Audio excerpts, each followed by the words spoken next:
Welcome to Hardly. The book is distilled into 3 stories, giving you the key ideas in minutes. Today, we study together Annie Duke's book, How to Decide. Simple tools for making better choices, in which we probe into the illusion of certainty in decision outcomes, why past success may lead to future failure, how overconfidence clouds judgment. Annie Duke is an author, corporate speaker, and consultant in the decision-making space. Don't go away. Hurdley, the editor, will be right back with the story. It was a cold day when Joe decided to quit his job. He had been offered a new position at a small startup, one that promised both excitement and equity. On paper, it looked perfect. A smaller team, more responsibility, and the potential for huge financial gains. But after 6 months, the company floundered. Joe found himself unemployed, burned out, and with nothing to show for his gamble. In hindsight, it seemed obvious the startup would fail.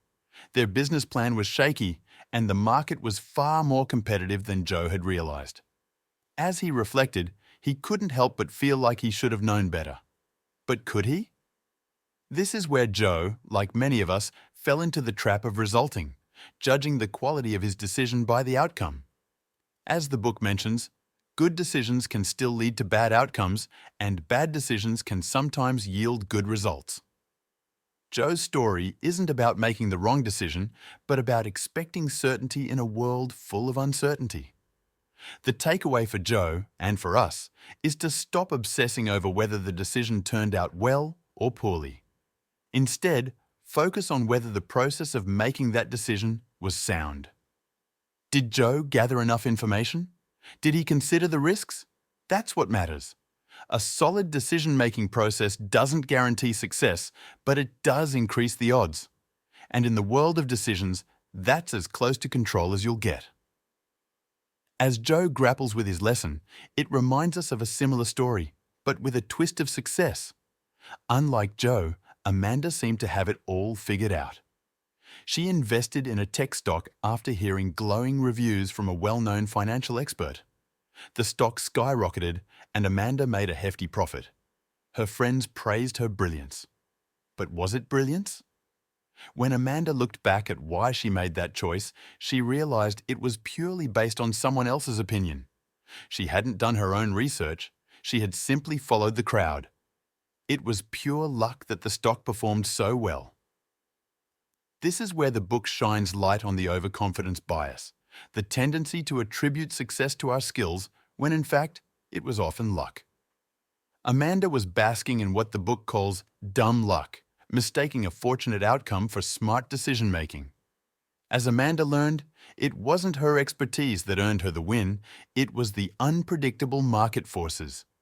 Yet, the high of success can easily blind us to the reality of our decisions. Amanda's story teaches us not to get carried away by good outcomes. Success can often lead to complacency, and complacency leads to future mistakes. The smart move? Question your victories just as much as you question your failures. Look back and see what part of your decision was based on solid reasoning and what part was mere fortune.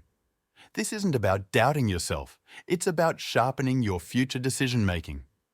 The lesson in Amanda's story leads us to a final tale, one that questions how much we can truly see in advance. Tom was a data analyst who prided himself on his ability to predict trends. He spent weeks preparing for a presentation that would determine whether his company should launch a new product line. All the numbers seemed to point in one direction: success. Confident in his research, Tom pushed for the launch.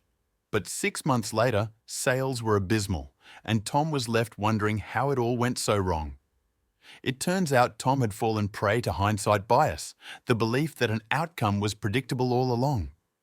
After the failure, it seemed so obvious to him. The market wasn't ready, the economy was slowing, consumer interest was shifting. Yet, during his decision-making process, none of those factors were clear. As the book notes, our brains have a funny way of convincing us we knew it all along, when, in reality, we were just as uncertain as anyone else. Tom's mistake wasn't in missing these signs. No one could have seen them clearly in the moment, but in how harshly he judged himself afterward. This self-blame clouded his ability to learn from the experience. Instead of feeling defeated, Tom needed to assess what went right in his process and what could be improved. The truth is, we can't predict the future perfectly, but we can improve the way we navigate uncertainty. The lesson here is to stop looking for certainty and instead refine our methods of dealing with the unknown. These three stories, Joe's failed job change, Amanda's lucky stock pick, and Tom's misstep in forecasting, highlight the core message. Decision-making is less about controlling outcomes and more about managing the process. The reality is, control is an illusion. We can't guarantee what will happen, but we can ensure we're using the best possible tools to guide our choices. Whether facing career risks, financial investments, or professional forecasting, what matters isn't the final result, but how we arrive at it. So, what's the real takeaway from these tales? It's simple. Stop over-analyzing outcomes and start refining how you make choices. By focusing on the decision process instead of its conclusion, you free yourself from the tyranny of hindsight and the illusion of control. As the book reminds us, the only thing you can control is the quality of your decisions. As the editor of Hardly, we learn that by understanding our biases and focusing on decision-making as a process, we can navigate life's uncertainty with a clearer mind and a steadier hand. Each story comes from the most representative real-life cases selected by the Hardly team from this book. There are 15 more equally intriguing and thought-provoking stories waiting to be discovered. If you wish to dive deeper, we recommend purchasing the full book. In reflecting on the core themes of decision-making, overconfidence, and hindsight, we're reminded of how these biases shape our daily lives. Consider the case of Sarah, a marketing executive tasked with launching a product. She felt sure of her team's strategy, having gathered extensive data and feedback from focus groups. Confident in their predictions, they moved forward without a contingency plan. However, when the product failed to meet expectations, Sarah was left questioning every step. In hindsight, it was clear to her what went wrong. They hadn't accounted for changing consumer preferences. But at the time, she couldn't have known how the market would shift. The story demonstrates the danger of relying too heavily on past successes and underestimating the unpredictability of future events. As the book reminds us, it's not the decision itself, but the process behind it that matters. Sarah's experience illustrates the need to incorporate flexibility and foresight into every plan, understanding that even the best-laid strategies can encounter unforeseen challenges. These examples of Joe, Amanda, Tom, and Sarah reinforce the central ideas of this book.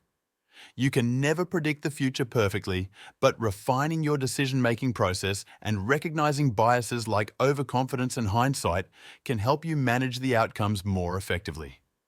In decision-making, it's not about controlling the results, but about improving the process.